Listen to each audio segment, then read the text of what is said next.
Kino-consolidate po muna namin, ni Pangulo, yung mga listahan, yung mga reports po mula sa iba't ibang ahensya ng gobyerno, PIDEA, sa intelligence community, at pinapa-cross validation po ni Pangulo ang lahat ng mga yan. Lalong-lalo na po, ito nabalitaan niyang mga ninja cops at sangkot dito sa pagre-recycle ng droga. At sabi niya kahapon sa akin na kailangan malaman ng publiko na soon I think he will personally announce to the public kung sino po yung mga sangkot na ito. At importante po, si Pangulo ang magsasabi. Sabi niya, karapatan po ng Pilipino malaman kung sino yung mga ito, mga ninja cops.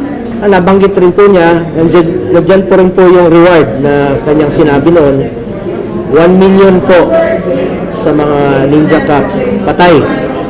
Pag buhay, kalahating milyon lang po. Pag lumaban, 2 million. May general ba doon? Yes, may general ba, sir? Ang nabanggit po ay mga nakaraan Mga nakaraang, di ko na po mahirap pangalanan, pero May ilan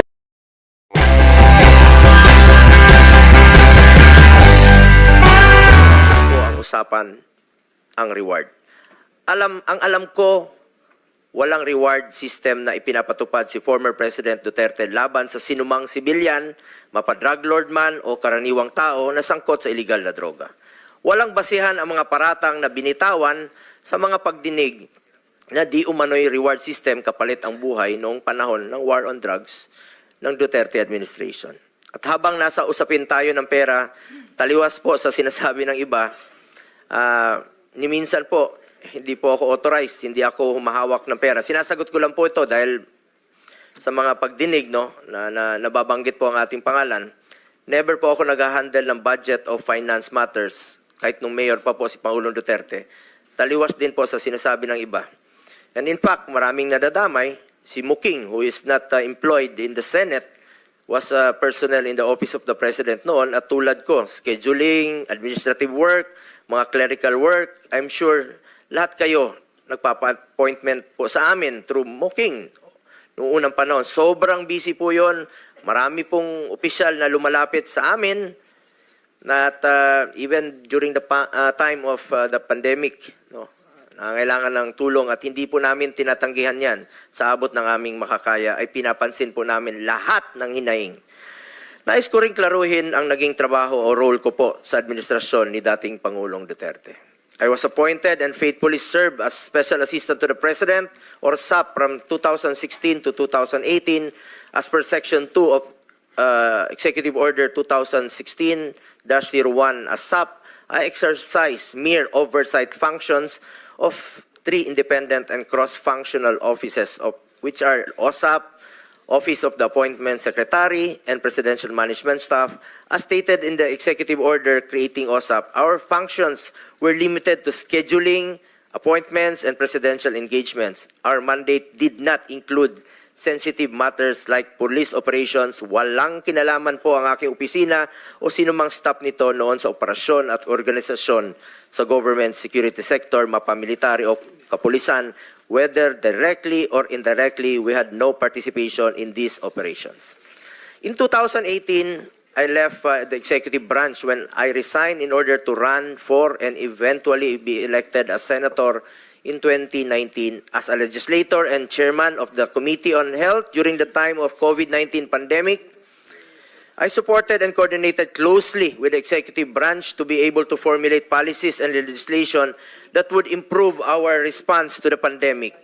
We passed Republic Act 11469 or the Bayanihan to Heal as one law, Republic Act 11494 or the Bayanihan to Recover as one law, and Republic Act 11712 or the Public Health Emergency Benefits and Allowances for Healthcare Workers Act, among others.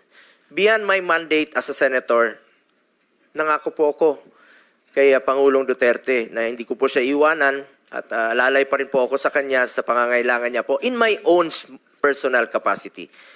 Kaya naman po, sinasamahan ko siya at kadalasan po ay sa personal ko po itong kapasidad. At lalong-lalo na po sa kanyang mga pangangailangan medikal, lalo na po na tumatanda na siya, Kakaedad na po si Pangulong Duterte at pangako ko sa kanya noon at hanggang ngayon ay hindi ko po siya pababayaan. I am one of the most accommodating persons. Alam niyo po yan. Bukas po ang aking opisina, kahit alas 12 ng gabi, pwede kayong tumawag sa akin. Karamihan po sa inyo, maging mga kasamahan natin sa lower house, ako po ang nakasanayang tawagan kung may gusto po silang iparating kay Pangulong Duterte, kahit senador na po ako. Invitation sa birthday, at lahat ng mga reklamo, pinapakinggan ko po yan. Siyempre, hindi ko naman alam ang lahat ng sagot sa mga reklamo. Kahit si former President Duterte, hindi niya rin po lahat alam sa lahat, sa dami po ng kanyang ginagawa. Kaya naman, kung may mga gustong magpa-verify ng mga information, maraming reklamo, scammers, manloloko, extortionists, we refer it to CIDG, NBI, doon tayo tumatawag para malaman ng information. Ito siguro ang tinutukoy ng mga ilang opisyal, no? Including Police Colonel Leonardo, na sisikapin nating sisiyatin, no? Dahil sa amin talaga lumalapit at humihingi ng tulong. Kahit nung nasa Office of the President pa ako, kapag may concerns or reports that are confidential in nature, pinapasa ko po yan sa kinauukulang ahensya. All reports na directed kay President Duterte, siya lang po ang pwedeng magbasa, classified information, or documents ang tawag dyan. Ngayon, nandito po tayo para malaman kung may naging pang-aabuso ba sa hanay ng kapulisan at nagamit ba ito sa pansariling interest. With this information, we can then craft the necessary legislation to better serve our countrymen. As chairman of the Committee on Health and Demography and vice chairperson of the Committee on Public Order and Dangerous Drugs, we want to find ways to improve our continuing fight against illegal drugs through the creation of meaningful policies. As we know, the drug menace is also a health issue. Drug dependents should be treated as victims in dire need of medical, psychological, and spiritual help, with a chance of being successfully reintegrated into society as healthy and productive citizens. Para itong sakit sa lipunan na ayaw nating kumalat. Kagaya ng kahit anumang sakit, importante po dito ang prevention at early detection. Maghanap po tayo ng paraan para hindi lumala at hindi malulong ang ating mga kababayan dito. Tulungan natin gumaling at magbagong buhay ang mga nalulong sa droga. The past administration had shown equal concern for the rehabilitation and reintegration of drug dependents by directing executive branch of the government to support the establishment of drug abuse treatment and rehabilitation centers. Meron pong mga rehabilitation centers na ipinatayo, umpisa pa lang po ng administrasyon ni dating Pangulong Duterte. Kasama na po dyan ang sa Bukidnon, malaking tulong po si Senator Mig Zubiri dyan, Nueva Ecija, and Las Piñas. Kaya lang po, sa kalagitnaan, hindi na po nagamit itong mga rehabilitation centers sa Nueva Ecija. Kalahati lang po ang na-occupy. Ang war on drugs ay dapat whole of government, whole of nation approach, kaya may rehabilitation at reintegration. In fact, former President Duterte issued Executive Order Number 4 creating an interagency task force for the establishment and support of drug abuse treatment and rehabilitation centers. We saw the biggest voluntary surrender of more than 1 million drug users and personalities, which is a feat that has never been seen in the country's history. Ang dami pong sumurrender nun kay then Chief PNP. 1.6 million po ang sumurrender. First 6 months po ito. Kulang na kulang nga po yung mga lugar, no, kung saan sila magsusurrender. Nagkulang po ang mga preso dahil sa dami po ng nagsurrender. Nagsurrender po sila dahil sa paniniwala nila na seryoso po ang war against drugs ni Pangulong Duterte. Bilang mambabatas, trabaho natin na suriin ang mga pulisiya laban sa droga noon at ngayon.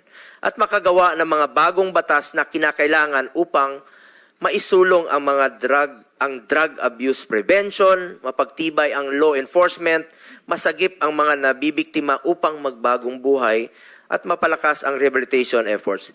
bigyan po natin sila ng pagkakataon na magbagong buhay po. For my part, as early as 2019, I already filed a bill, Senate Bill 428, which would establish drug abuse treatment and rehabilitation centers in every province.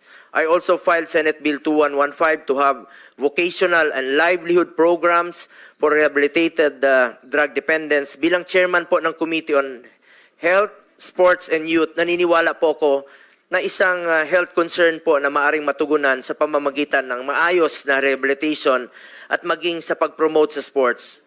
Hanggang ngayon po, sa kakaikot ko po sa buong Pilipinas, isa rin po ako sa author at co-sponsor ng National Academy of Sports. Iniinganyo ko talaga mga kabataan to get into sports, stay away from drugs, to keep us healthy and fit. This approach is also in line with the trust of this administration that attention must be also directed towards the rehabilitation and recovery of victims. Apart from the accessibility of facilities, ito po ay napaka-importante. Sana po ay magtulungan tayo dito. We also have to look into the process to be admitted to these centers. Currently, a commitment order from the court is required to be admitted to rehab centers.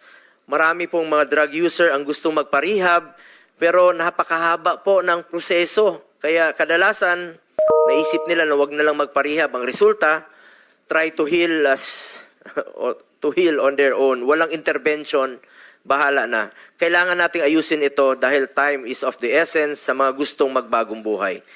We also have to look into mandatory counseling for victims and empower DSWD to help victims of this societal ill.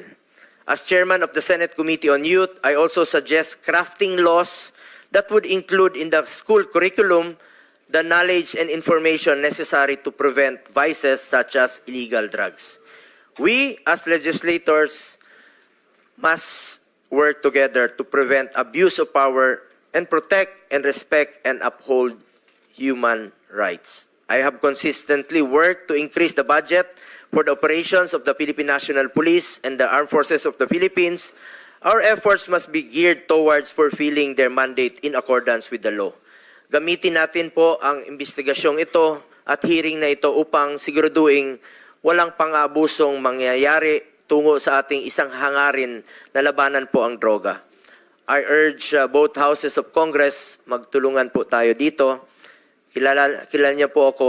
I am committed to developing accessible rehabilitation centers for individuals facing drug addiction, and I am more so dedicated to ensuring the protection of and respect for human rights. Again, I am one with this committee in finding out the truth in the hopes that we could craft meaningful legislation for our beloved citizens.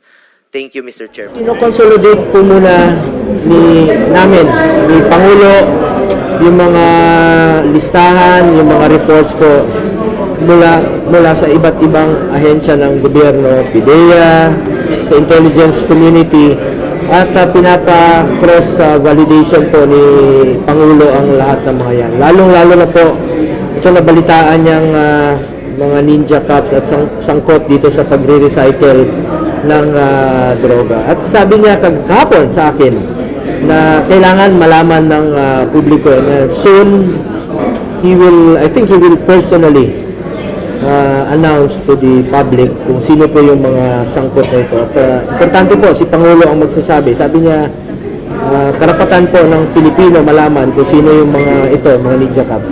Nabanggit rin po niya, nandiyan po rin po yung reward na kanyang sinabi noon, 1 million po sa mga ninja cops, patay. Pag buhay, kalahating milyon lang po. Pag lumaban, 2 million. May general ba rango na kasama? Yes, may general ba, sir? Ang nabanggit po ay mga nakaraan mga nakaraang, di ko na po, mahirap pangalanan, pero Sir,